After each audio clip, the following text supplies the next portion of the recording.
Today we have Teresa Strong, our Director of Research Programs, Dr. Stormy Chamberlain from the University of Connecticut, and Dr. Jim Resnick.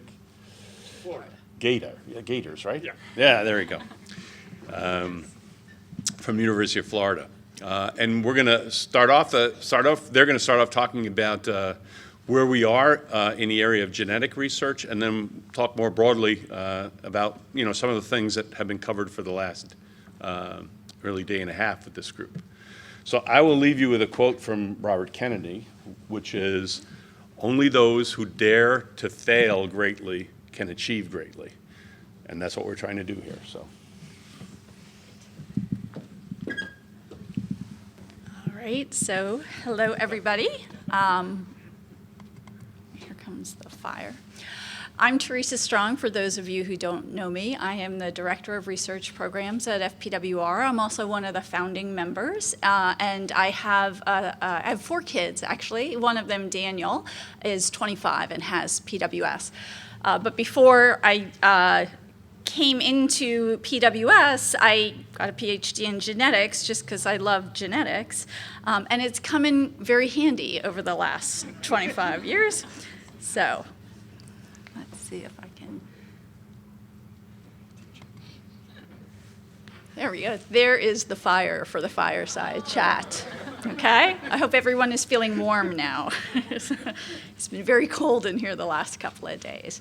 So the purpose of this session and thinking about therapies for PWS is to consider whether genetic therapy for PWS is feasible and how we should go about testing that and eventually, hopefully, bringing that into clinical practice. So I'll start by reminding you that every person with PWS has the genes in the regions there.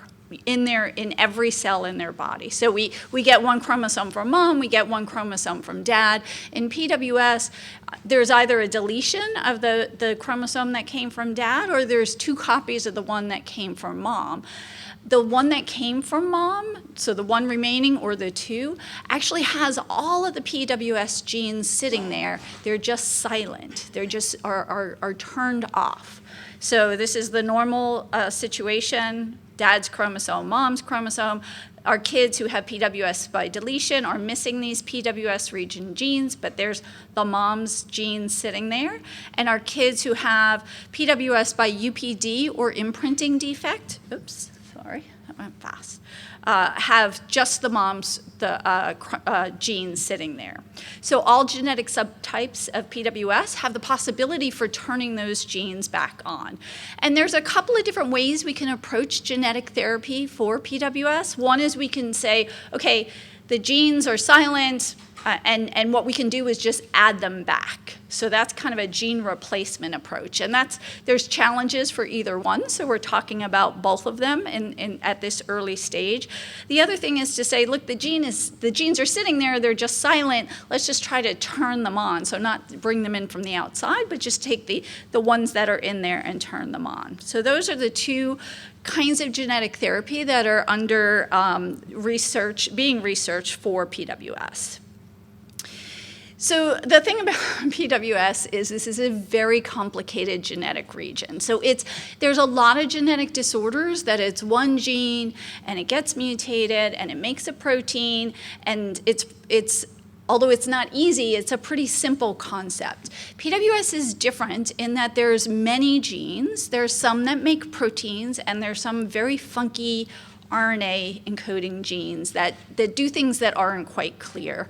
And so going about the process of replacing genes is a little bit challenging in the context of these many different genes and RNAs that are present in PWS.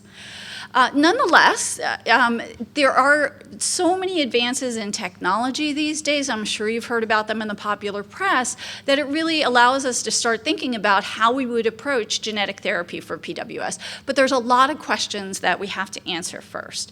So we have to know exactly what gene we're trying to turn on or replace. We have to know how much we need. We have to know if we did that in a baby with PWS, would it have a beneficial effect? If we did it in a child or an adult, would it have the same effect? So can we have change in an older individual, or would it have to be before birth or shortly thereafter? And then we have to think about what might happen as we're turning genes on and off. Are there other genes that we're going to be turning on and off? So there's many, many questions, and this is but there's many advances, and there's lots of new information and technology that can be brought to bear. So because of this, these challenges, oops, I'm getting ahead of myself. Because of these challenges, we brought together a group of experts that includes Dr. Chamberlain and Dr. Resnick to start addressing this and help us as a foundation decide how we can best invest our resources to get to some of these answers as quickly as we can. So we brought together on, I don't even know what day it is, I guess it was Wednesday, thank you, Wednesday. We brought together on Wednesday afternoon and got everybody in the room and spent 4 hours discussing that very complicated genetics of PWS and some of the ways forward. So I'll tell you some of the takeaways I had from that discussion, and then it's probably more informative for me to let you hear Dr. Chamberlain and Resnick, or Stormy and Jim, talk about it. But, I think that some of my takeaways is that there's been some promising first stabs at this that have really shown some potential in PWS. So that's very encouraging. We have some excellent resources that are being brought to bear to answer some of the questions that we have about how this might be done. But there's still some basic science questions, like how that whole region is regulated, that it would be really important to understand. So we talked a lot about what are the experiments that we should be supporting to help us understand that. I think the general focus is on those gene activations, so turning those genes on is thought to be a good way for us to head, and that there are some additional resources that we need to be able to do that and screen for the compounds that might allow us to turn those genes on. And I think one of the other things was, we need to start with the end game in mind. Like, what would we be looking for? What changes would we be looking for in an individual with PWS if we turn these genes on? But that in itself is a complicated question, so we shouldn't let that hold us back. And really one of the main takeaways that sort of in the immediate future is that it would be great to get this group of experts together to write a position paper on where we are in the field and kind of what we need to do to move things forward. So we'll be working on that. So that's a kind of an overview. I'll let Stormy talk about her work and how it relates to this. So thank you, Teresa, and thank you all for being here to hear about what we're up to. Scientists like talking about their work, and so it's always nice to be able to explain to the folks who matter what we're up to. So I just have to hit this. Okay. Oops. Once again, Mac user trying to use a PC. What is with these PCs? I think it just was sensitive. There we go. Okay, so my lab studies, we actually study 3 different disorders that are due to changes on chromosome 15q, Prader-Willi, Angelman, and Dup15q syndrome. And we do so using patient-derived induced pluripotent stem cells. It's a mouthful, they're iPSCs.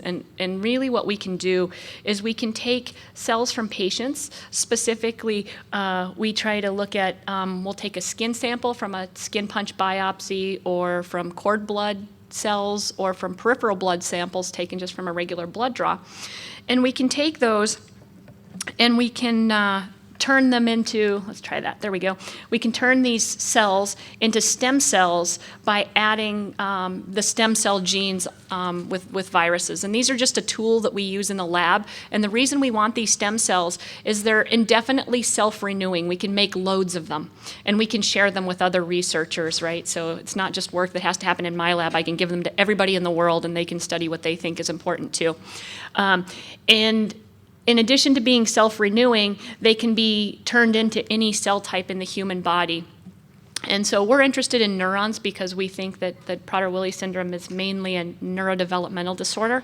And so we want to turn the stem cells into neurons, and then we can use the neurons to ask what's wrong with neurons, but also to look at gene regulation. And I think it's important simply because there's a lot of, I think, bad press about stem cell technologies to say that we don't think it's going to be useful to put stem cells or neurons back into your children's brains. That's a terrible idea for Prader-Willi syndrome and for any genetic disorder, really.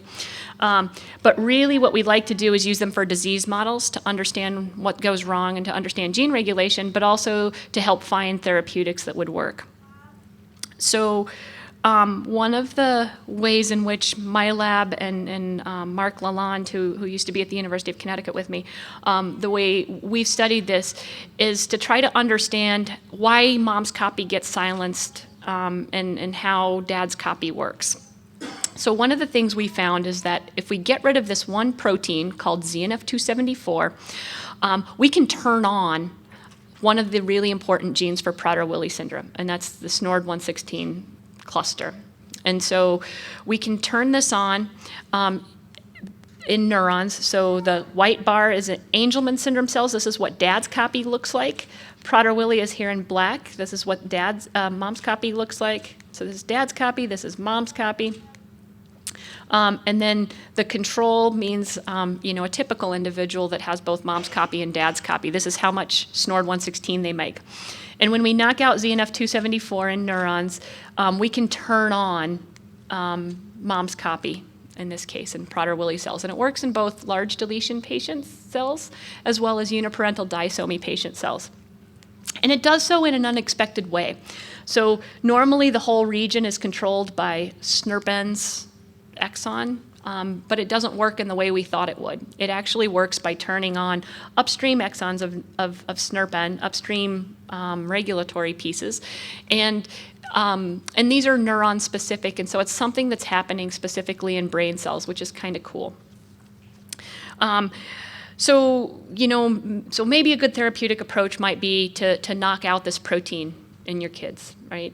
But as you might imagine, that protein does some other things in the genome, and that could be bad, right? There could be some off-target effects, non-Prader-Willi effects. So we've thought about that too, and we've tried to identify the places that this protein binds, ZNF274. Where does it bind within the Prader-Willi locus? And we found that it binds within SNORD116. There are 6 binding sites, and we know exactly the sequence to which it binds, which is kind of cool. So we can then try to think of strategies to block that binding specifically. And to test the hypothesis, that's what scientists do. We make a guess and we try to test and see whether it works. We deleted these sequences at the SNORD116 locus in Prader-Willi cells, and it actually activates SNORD116, the remaining bit of SNORD116, exactly like knocking out the protein does. And so we really think that there's going to be a targeted way to turn on SNORD116. And we have some preliminary evidence that when we knock out ZNF274, it's also increasing MAGEL2, another important gene in the region. So we're really encouraged. We need to check to see whether if we delete the binding site alone, the targeted way, does that also turn on MAGEL2? That's an important question we have to ask. But I think you guys should be encouraged that there are ways to activate genes in this region. And so then we have to figure out from mouse models whether this is going to work well. So Jim Resnick has worked on this region for a very long time and has developed a lot of mouse models. So he's going to tell us a little bit about a new mouse model that will give us some insight into how these strategies might work. Thanks for doing that, because I'd never be able to. So, first, let me just say how grateful I am that you guys have built such an amazing organization, FPWR, that's really moved the needle so much and supports research by people like Stormy and myself. And also thank Teresa for me being here today. What I'd like to do is explain to you what we're trying to accomplish with the new research award that we've gotten from FPWR, and the name of the grant is what I put there on the title. A mouse model to assess genetic therapies for Prader-Willi syndrome. And I want to start with this slide, and I think you've probably seen this many times, including Teresa showing it a little bit. And this is just to remind me to tell you why many people think that Prader-Willi may be a good candidate for a gene therapy approach. And it's exactly what Teresa said, that all people who have Prader-Willi syndrome have a perfectly good copy of these genes on their maternally inherited chromosome that are just not doing anything. And if we could activate them by some of the clever mechanisms that people were talking about yesterday, including Stormy, that maybe there is a therapeutic value in doing that. What we're trying to do is to ask a very, very different question. Not how would you do this, but if you could do it, would it have therapeutic value? And the reason I pose that question is because you could think about two different models by which gene therapy might work. In the simple model, there's a syndrome where a couple of genes are not functioning, and there's something that the cell can't do. You put those genes back, the cell can do it, and the traits of the syndrome get better. But there's also perhaps a more complex model where you think of development either prenatal or postnatal as this highly choreographed, important sequence of events. And certain things have to happen at certain times. If they don't happen at the right time because some genes are missing, then putting them back later, you've missed that critical window of activity. So you can imagine there's one model where putting genes back helps, and another model where putting genes back doesn't help. And what we would like to do is to sort out which kind of model, which of these two paradigms does Prader-Willi fit into. And I can exemplify this by these two different syndromes called Rett syndrome. This is a tail of two mice. It's a mouse model, or tails of two mice, or two mouse tails. And the simpler model where you can fix things is exemplified by something called Rett syndrome. And people with Rett syndrome have mutations in a gene called MECP2. These people have normal development, and they progress normally after birth till about a year and a half. And there's a regressive loss of acquired skills, especially communication and language, and they have some ASD behaviors, as well as some other motor impairment problems. A mouse model of Rett syndrome was built by mutating that MECP2 gene in the mouse, and those mice have motor deficits, but importantly, they start dying at about 11 weeks of age. That's how this mutation plays out in a mouse versus a human. But the people working on this put MECP2 back into the mouse just before the mouse started to die. And what they found was the mouse didn't die, and in fact, the motor skills improved. So here's an example where there's a deficit because you're missing this gene, you put it back and it improves. The more complicated model is represented by something called SYNGAP1, related intellectual disability. These people born with SYNGAP1 deletions, or mutations in this gene called SYNGAP1, have delayed speech and motor development, developmental regression, and some other behaviors.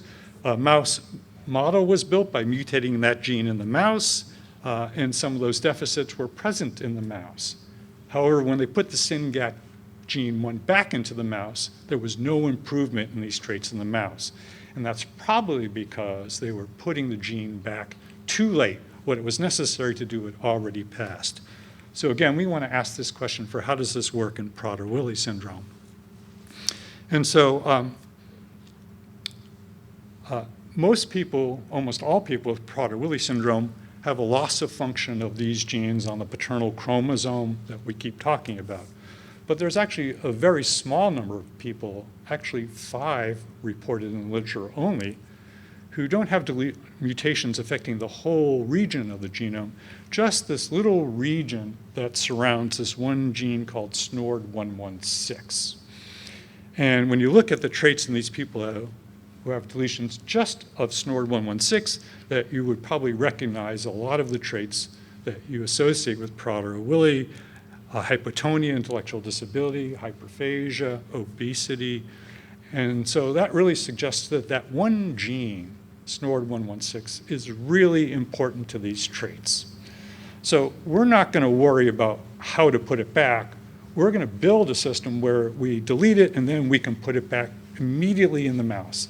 And this is a sort of a combination of nice mouse tricks. And so below the top part of this figure, the lower part represents this region of the mouse genome. And you can see that it's all the same gene names and the same gene order. So it works. So the mouse genetically is a really good model for this. Okay, so the ability to build a mouse that would grow, develop in the absence of SNORD116, and then we put it back is actually a two-step process. It involves a lot of standard everyday lab mouse genetics. So in the very first step of any gene being functional is the DNA of the gene is read into RNA. That is the very first step in function of all genes. And that process of reading DNA into an RNA copy is called transcription. What we have done, when you look at SNORD116, transcription is a linear process that grows from left to right, and it is a progressive process. So the RNA, does this have is this a pointer? No. It doesn't matter. The RNA for SNORD116 doesn't begin at SNORD116. It begins upstream at a gene called SNRPN. And so what we have done is to put a stop signal into SNRPN gene of the mouse. And so the RNA can start being read, the DNA can start being read into RNA, but it hits the stop signal, and it shouldn't be able to make SNORD116 and all the stuff downstream. So this is a mouse that will develop in the absence of SNORD116. And in the literature, these kinds of mutants are called lock-stop-blocks mutants for reasons that don't make any importance here. So, but one of the nice things you can do with mice is not technically possible with humans, is that if we've inserted this stop signal, and if we've done it the right way, we can delete that stop signal at will at almost any time or almost any tissue in development. So we can have a mouse start developing, and then we can pop out that stop signal, and we expect that SNORD116 would be made in all the right tissues in all the right amounts. So this is the best case scenario that you could possibly imagine. And the questions we would like to ask is, we'll have the correct level in each tissue, and we can delete it at various times, either pre or postnatal, or we can remove the stop signal and reestablish this gene function in tissues that we choose in only subsets of tissues. And so by doing this, we should be able to ask, how will the mouse improve? So the mouse with the stop signal, we think the traits that will happen there will be that the mice will when the stop signal is there, the mice will mostly die, but the survivors will be very small in size. And if we pop the stop signal out and you can repair these traits, then the mice will not die and they'll have normal size. That's what we expect to happen. And by deleting in different sets of tissues, we should be able to ask the question, does reestablishing SNORD116 fix the problems of Prader-Willi? So just to summarize the questions that we're hoping to ask, does putting SNORD116 gene products back have therapeutic value? How late in development, prenatal or postnatal, can we do this and expect that there to be improvement? Where should the genes be put back for there to be improvement? Certain parts of the brain, other places in the body, and maybe perhaps which traits will improve? Those are the questions we're hoping to ask. Okay?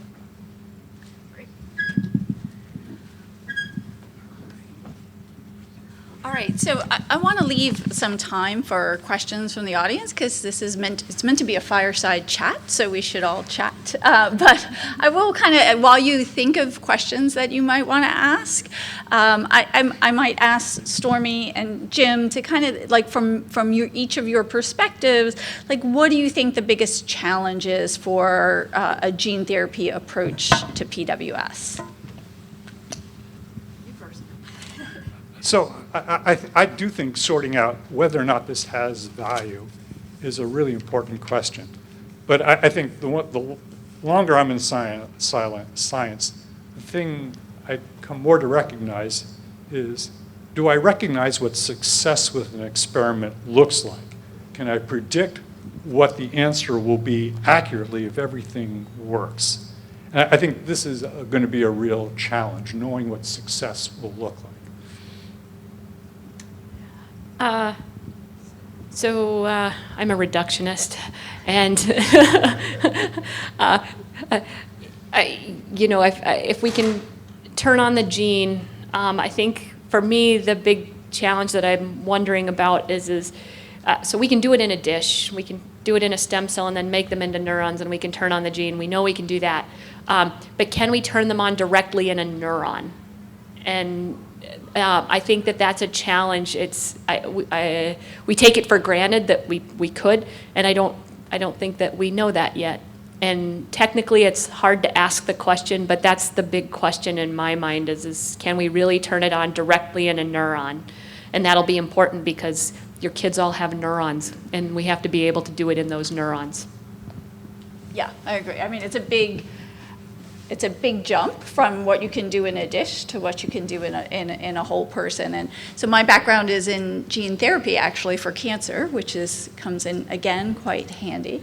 And I will say that, I think one of the advantages that we have in the PWS field is that there is a lot of work going on in the gene therapy field. There are many disorders that are, of the central nervous system. And there's a lot of work going on in parallel in developing vectors and methods to get genes into neurons in the brain. I mean, we still have to see in PWS with that work.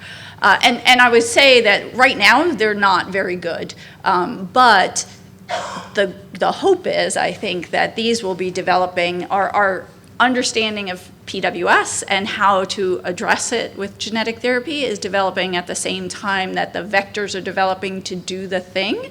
And so in a perfect world, they would come together and both things will advance and kind of be ready near the same time. So do we want to go ahead and take questions from the audience? Does anybody have some questions for Jim and Stormy? Dan, you got to come to a microphone, I think.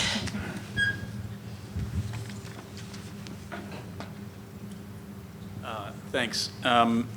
So this is for Jim. So if this all plays out the way that you think it might, which is that this SNORD 116 does in fact have this impact on these mice in a way that we know that that's a target. Well, I guess there's two questions. One is, what's the timeline for this type of experiment? And then if you get the results, other than coming back and asking the foundation for more money, what would be the immediate next step? The idea of not asking for more money has not ever occurred to me. No, I haven't thought that one through. So it's actually a multi-step process. Dealing with mice, compared to dealing with humans, dealing with mice is fast. But still, generation times, if everything goes perfectly, you can maybe have 2 or 3 generations in it. Maybe 4 generations is the theoretical maximum in a year, and I've never achieved that in all the years I've been doing this. I think what we would like to do is, I think this mouse that we've made has a lot of other uses besides asking this question about gene therapy. And we'd like to go into that area too. It's possible to ask about the way in which other tissues contribute to the traits that you see in Prader-Willi. And I think that's a really important thing to do. I'm not a neuroendocrinologist, but part of what I've been doing at this meeting is trying to partner up with people who are neuroendocrinologists, who can explore what the role of these genes are in Prader-Willi, how they actually contribute to the traits that we see. And I think that's actually a very important use of this mouse, quite apart from the gene therapy aspect of it.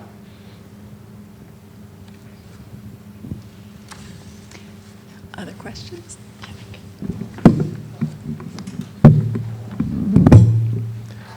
So I was wondering, I have a ton of questions. Are there technologies that are on the horizon that are in development or that are being talked about that would accelerate this in terms of expectations around what we could get to and when? I'd like to talk a little bit about that. Yeah, so that's a great question. And actually, so one of the first technologies is the fact that Jim and I can do this in parallel, right? That it's not just one of us who's doing all this work on Prader-Willi. There's a bunch of us coming at it from different angles. And so that's the first technology that's really important to move things faster. But specifically, I just had some conversations with Levo Therapeutics, right? And we were talking about how like antisense oligo technology, right? Many of you may have heard of the drug called Spinraza for spinal muscular atrophy. It's a small DNA drug. Those can be used to reduce the amount of any protein, and so in my case, where we're trying to get rid of ZNF274 as a therapeutic approach, that's a DNA drug that specifically gets rid of that could be used as a DNA drug, and so my lab's using those. There are ways to make that even better. There are siRNA drugs that work in a similar fashion that can be used to stop an RNA from being made into a protein. So, and these are in addition to like gene therapies where you would deliver something with a viral vector.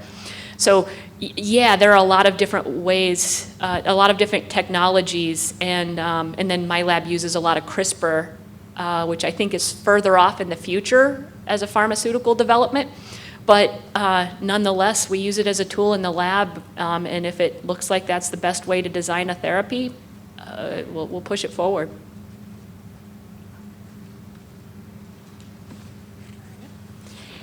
Guys, first of all, thank you so much for everything you're doing.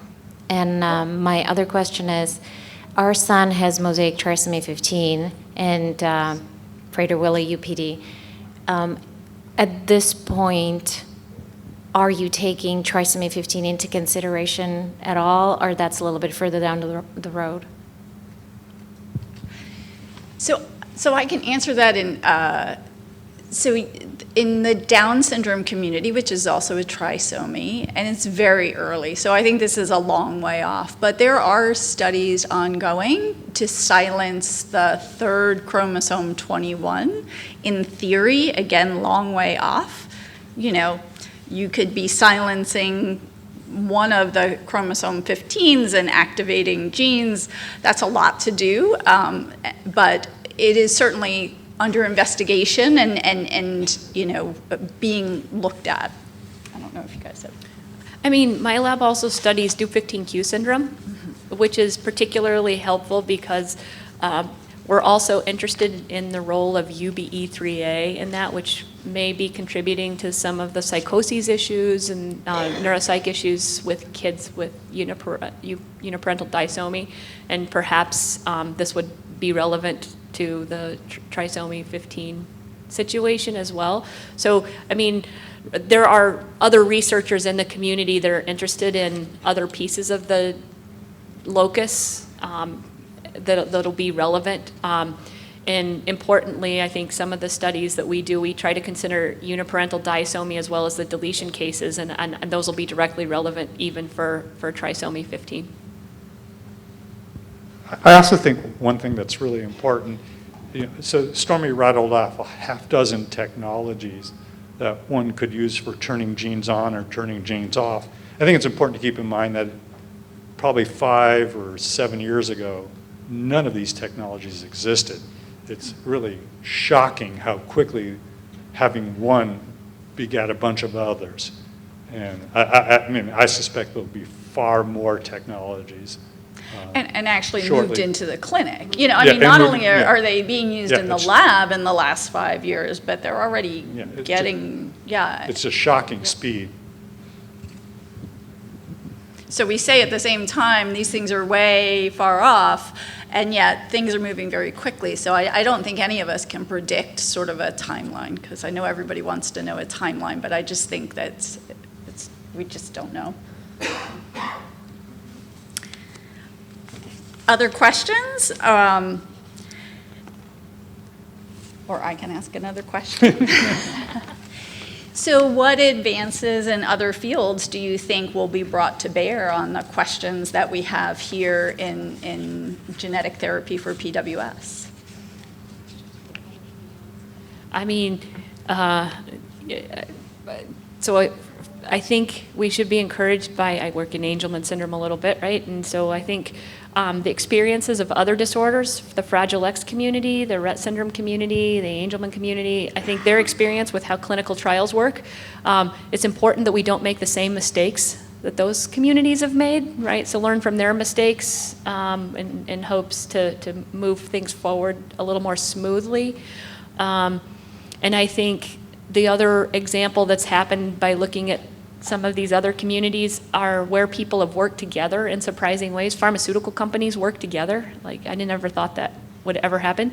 And that's encouraging to see. And so I think, you know, I know that's probably not exactly what we were thinking of, but that's one of the No, I'm happy to hear that, and I know one of the things that you have said to me is natural history studies, like, so please feel free to say that again. natural history studies and participate, right? I think you have to have the community buy in and participate in these because it's important that everybody knows how the disorder progresses, and your kids' enrollment in that is really important to help.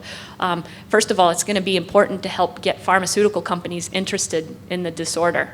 If the patients are there and the clinical studies are there, that they're more likely to want to pursue your disorder as a target. The other thing I'll mention is that while I don't do this kind of work, I come from an institution that actually has a relatively large history in development of ways to deliver genes to the body. And this is a whole another field, is once you've figured out what it is you want to get in, you have to chase the challenge, and how it's going to work when it's there, you face the challenge of getting it in. And there's tremendous advancements being made in that development of the vectors that bring gene therapies into people.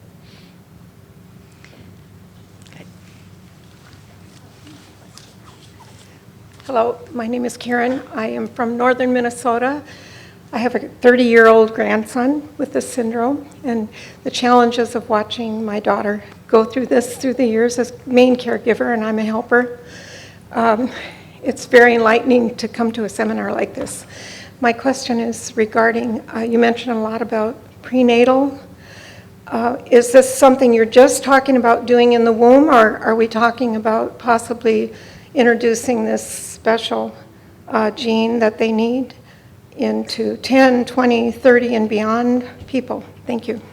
Yeah, so I don't think we actually have any idea about the time frame yet. You can ask when in development those genes are being made, but that's a very different question from asking when are they necessary. And so these genes, like SNORD116, they're made actually very early in development, sometimes as soon as neurons first start to appear in the embryo. And so it is possible that that's when you need the therapy to be present very, very early in. But it's also possible that, or equally possible, that a 30-year-old could be treated successfully with something that would work. We just don't have that kind of information right now. And I actually can't think of any hints in what we do know about that kind of information. But your mouse model will be helping us answer those Hopefully. questions. Hopefully, yes. Yeah. Mm-hmm.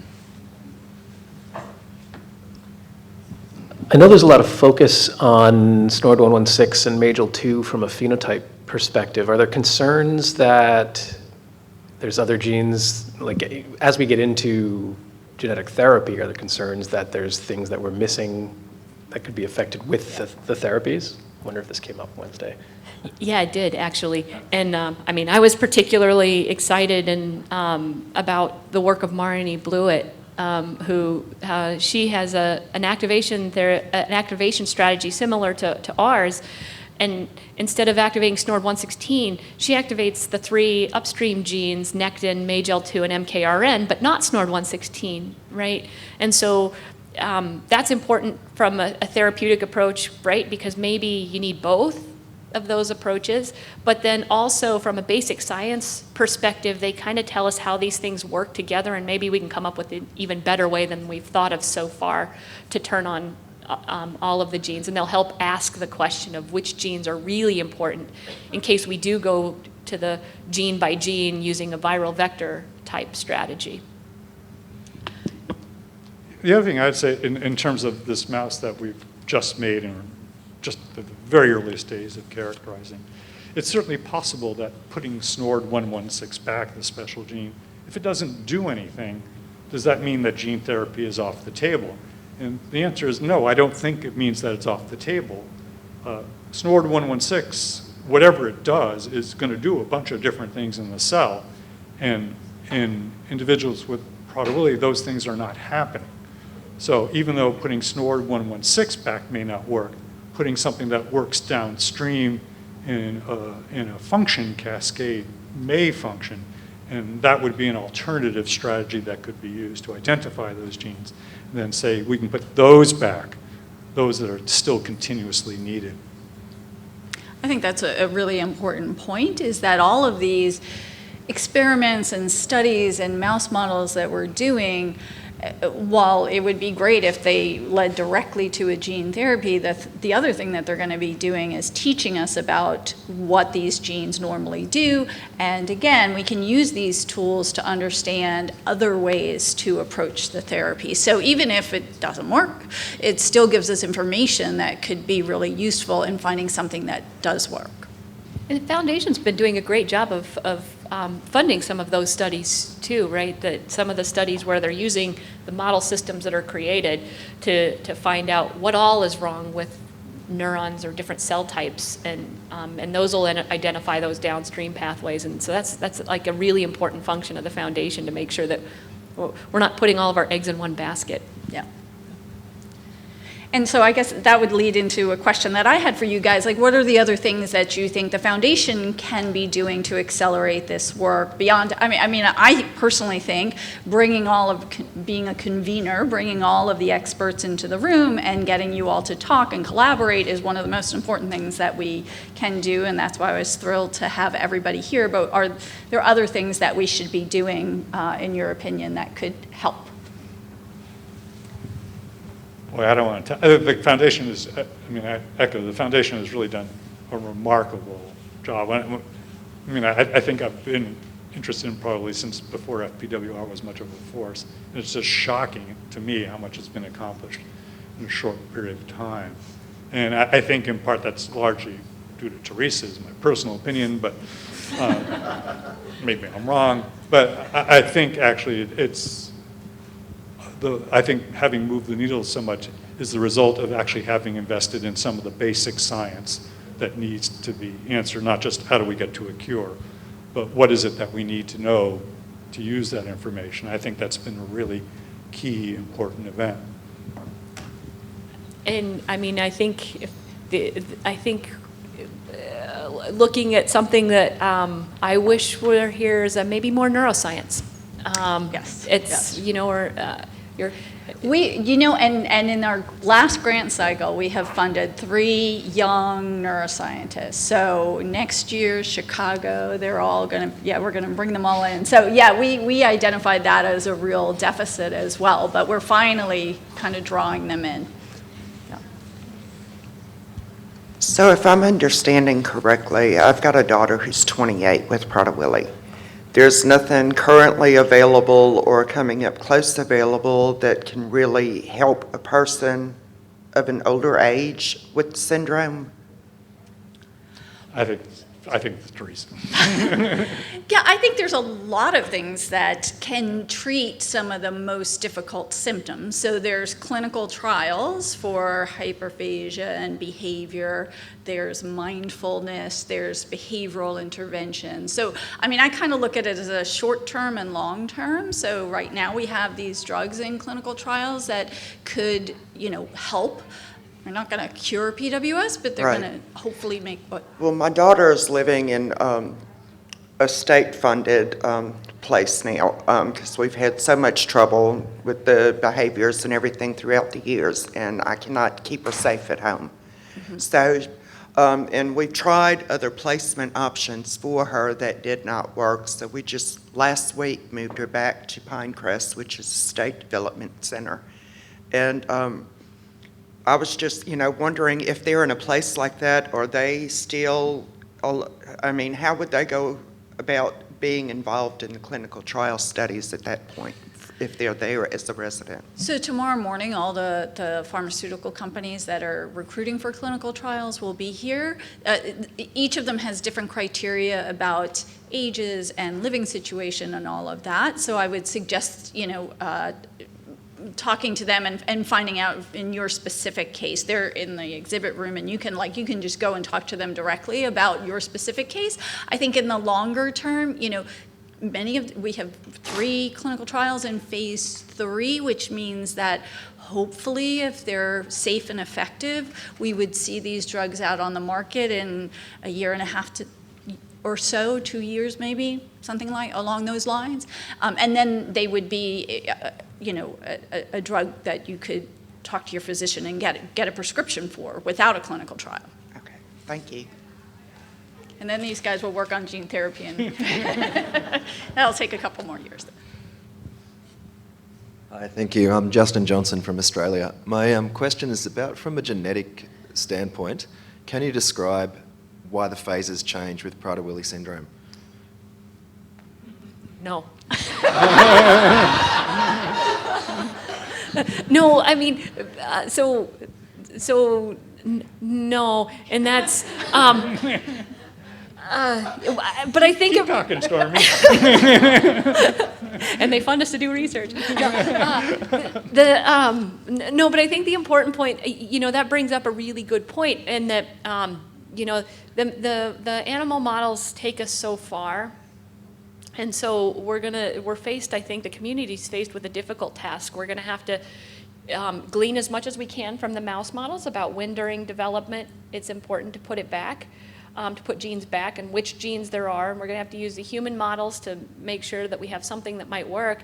But unfortunately, a little bit of this we're not gonna know the answer to until we try it in a human, to be honest. And I think the brave souls that try what these genetic therapies are going to answer, I think a lot of the questions of why are the phases there, right? For instance, if we deliver early and it gets rid of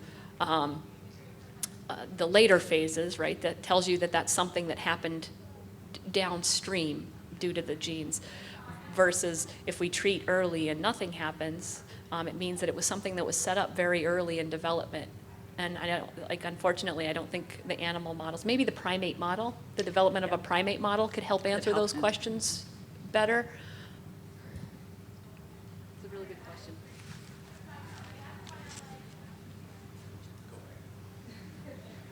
So we all know, being a part of FPWR, that fundraising is very important. But I'm also very aware that there may be other ways that we as the community can advocate for research and further exploration of these things. Can you speak maybe to a little bit of how we could be active either in our communities or sort of on a grander scale? A good example is our kind of connections with some of the other syndromes and working together in that way. Do you have other ideas? I mean, participate in clinical trials, participate in studies, right? That's something huge that each of you can do. I think raising awareness right? Because we got to make sure that as many of your kids are diagnosed as possible, and that we, are able to reach everybody. Participation with other syndrome organizations is important, Global Genes and NORD and things like Genetic that. Alliance. That's important. I would add, just advocating for general biomedical research, so that support for the NIH is really important, because a lot of the first of all, a lot of our researchers, like Stormy, who just got a grant from the NIH, get a little bit of money from us and then get more money from the NIH. And that's what I was looking for. Yeah, that's really helpful. Yeah. And that, if you talk to your state representatives or your representatives in the House and Senate. Start local and move your way up. Yeah, and just talk it. And the other thing is, we want all, it shouldn't just be PWS, because any advances in all of biomedical research is going to impact and help accelerate PWS research. Exactly. And I would just say, too, my daughter is currently involved in a clinical trial and has participated in the past, and I would strongly recommend any parent that is able and willing to get involved, because we've had some really amazing experiences, not just with being a part of a clinical trial, but connecting with other parents and families and physicians, and opportunities that we wouldn't have had otherwise. So I just wanted to say that too. Yeah, I don't know if people in the room are generally aware of this, but when one looks at what percentage of the grants submitted to the NIH that are actually ultimately submitted, it's usually somewhere, depending on the institute, somewhere around 10% or so. Mm-hmm. So it's actually very rare to get a grant funded. The exception is to have it not be funded. And NIH grants are so much larger than even the FPWR grants that there's really ways to do things on larger scales and to take on a little bit riskier strategies for what you're doing. And so those NIH grants are really our goal. Awesome. Thank you. So one last question, because I'm getting the evil eye from Melissa. She's very scary.